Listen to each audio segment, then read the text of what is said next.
Hello বন্ধুরা, technical science YouTube চ্যানেলে আপনাদের স্বাগতম। বন্ধুরা, আজকের এই ভিডিওতে আমি জিও এবং বিএসএনএল এই দুটো কোম্পানি সম্পর্কে আপনাদের সঙ্গে আলোচনা করব।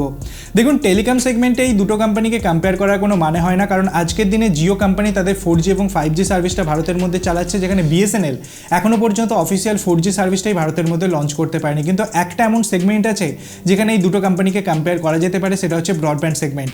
একটা সময়, আজ থেকে বছর দুয়েক আগে পর্যন্ত বিএসএনএল ভারতের মধ্যে নাম্বার 1 ব্রডব্যান্ড কোম্পানি ছিল, কিন্তু আজকের দিনে জিও ফাইবার ভারতের মধ্যে নাম্বার 1 ব্রডব্যান্ড কোম্পানি হয়ে গেছে। তো আপনি যদি এই দুটো কোম্পানির মধ্যে কনফিউজ থাকেন কি এই দুটো কোম্পানির মধ্যে কোন কোম্পানি ব্রডব্যান্ড সার্ভিস আপনি নেবেন, তো এই ভিডিওটা আপনার জন্য। কারণ এই ভিডিওতে আমি ডিটেলসে আপনাদের বলবো, যদি আপনি একটা particular price point, for example 399 টাকা প্রাইস পয়েন্টের কথা ভেবে চলেন, কি মাসে আপনি 399 টাকায় খরচা করতে পারবেন আপনার ব্রডব্যান্ডের জন্য, তো কোন প্ল্যানটা বা কোন কোম্পানি আপনার জন্য বেস্ট হতে পারে। আসুন এই ভিডিওটা শুরু করা যাক এবং এই সম্পর্কে পুরো ডিটেলস জেনে নেওয়া যাক।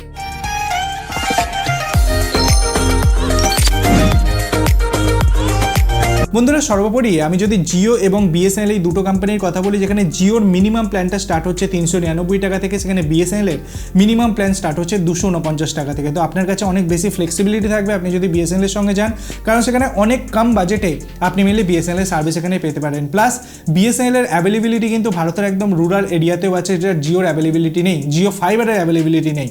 তো আপনি যদি একদম রুরাল ইন্ডিয়াতেও থাকেন, তো সেক্ষেত্রেও আপনি বিএসএনএল এর কানেকশন সেখানে পেয়ে যাবেন। এরপর কথা বলা যাক এই 399 টাকা প্রাইস পয়েন্টে এই দুটো কোম্পানি আপনাকে কী কী বেনিফিটস প্রোভাইড করছে। সব থেকে প্রথমে আমি রিলায়েন্স জিওর কথা বলি। রিলায়েন্স জিও আপনাকে কী প্রোভাইড করছে, তো 399 টাকা প্রাইস পয়েন্টে আপনি জিও ফাইবারের মধ্যে পাবেন 30 Mbps এর স্পিড, 3300 GB ডেটার সঙ্গে একটা ল্যান্ডলাইন কানেকশন, রিসিভার আপনাকে আলাদা করে কিনতে হবে, এবং এই পার্টিকুলার প্ল্যানের সাথে কিন্তু আপনি কোনোরূপ ওটিটি বেনিফিটস পাচ্ছেন না। মানে এই সার্কেলটা হবে এক মাসের জন্য 30 Mbps এর স্পিড এবং টোটাল 3300 GB ডেটা কিন্তু আপনি এখানে পেয়ে যাচ্ছেন, প্লাস আপনি এখানে পেয়ে যাচ্ছেন একটা ল্যান্ডলাইন কানেকশন। এরপর যদি আমি বিএসএনএল এর কথা বলি, তো বিএসএনএল এর মধ্যেও কিন্তু 399 টাকা প্ল্যান অ্যাভেলেবেল আছে, যেখানে আপনি পেয়ে যাচ্ছেন 30 Mbps এর স্পিড, কিন্তু এখানে যে ডেটাটা আপনি পাচ্ছেন সেটা পাচ্ছেন কেবলমাত্র 1000 GB ডেটা, যেখানে জিও আপনাকে দিচ্ছে 3300 GB ডেটা প্রত্যেক মাস ইউজ করার জন্য, বিএসএনএল আপনাকে দিচ্ছে 1000 GB ডেটা। কিন্তু একটা জিনিস মাথায় রাখবেন, 1000 GB ডেটাটাও কিন্তু মোর দ্যান এনাফ। আপনি যদি হোম ব্রডব্যান্ড ইউজ করেন, তো 1000 GB ডেটাও কিন্তু এক মাসের মধ্যে শেষ করা প্রায় অসম্ভব। সঙ্গে আপনি ল্যান্ডলাইন কানেকশনও পাচ্ছেন, বিএসএনএল এর ল্যান্ডলাইন কানেকশন, যেটা আপনি অ্যাবসলিউটলি ফ্রিতে এখানে পেয়ে যাচ্ছেন। তো আমি যদি 399 টাকা প্রাইস পয়েন্টের কথা বলি, তো এই যে পার্টিকুলার প্রাইস পয়েন্টটা যখন আপনার কাছে বিল আসবে, এর ওপর কিন্তু 18% জিএসটিও আপনাকে পে করতে হবে। তো জিনিসটাকে আপনাকে মাথায় রাখতে হবে। তো যদি আপনি বিএসএনএল বা জিওর মধ্যে ব্রডব্যান্ড কানেকশন ইউজ করার কথা ভাবেন, তো এই ছিল দুটো প্ল্যান।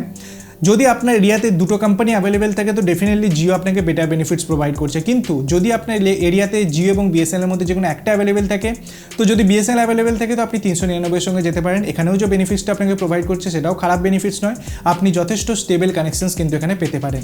আমি সম্পূর্ণ ডিটেলস আপনাদের সঙ্গে শেয়ার করে দিলাম। যদি ভিডিওটা ভালো লাগে, নতুন কিছু জানতে পারেন, ভিডিওটিকে লাইক করবেন, বন্ধুদের সাথে শেয়ার করবেন, চ্যানেলটিকে সাবস্ক্রাইব করে পাশে বেল আইকন টিপতে ভুলবেন না এরকম ইন্টারেস্টিং ভিডিও রোজ দেখার জন্য। ধন্যবাদ বন্ধুরা ভিডিওটিকে দেখার জন্য। সবাই খুব ভালো থাকবেন।